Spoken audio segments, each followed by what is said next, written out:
ఓ రోజు లడ్డు అంటాడు, ఇంకో రోజు బోట్ అంటాడు, మరో రోజు ఏమన్నా ఐపీఎస్ ఆఫీసర్ అధికారిని అరెస్ట్ అంటాడు.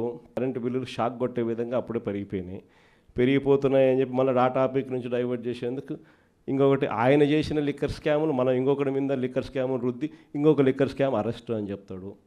ఇట్లా ప్రతిరోజు చూస్తే ఏదో ఒక సెన్సేషన్ క్రియేట్ చేయడం, ఆ సెన్సేషన్ నుంచి టాపిక్లు డైవర్ట్ చేయడం. ఇంతకుముందు రోమన్ రాజులు చేసేవాళ్ళు.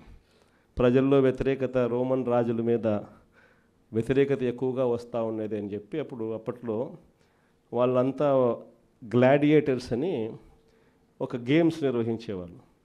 దాంట్లో మనుషులను పెట్టేవాళ్ళు, మనుషుల చేతిలో కత్తులు పెట్టేవాళ్ళు, పొడుచుకొని సావంటరా నాయన అని చెప్పి వాళ్ళు జంతువులకు అన్ని దాంట్లో పెట్టేవాళ్ళు. ఆ జంతువులతో వీళ్ళు యుద్ధం చేయడము, వీళ్ళు సావడము, అవి సావడము, లేకపోతే వీళ్ళు పొడుచుకోవడము, అది వీళ్ళు సావడము వాళ్ళు సావడము చేసేది. ప్రజలందరూ దాన్ని చూసేది. టాపిక్ డైవర్టు.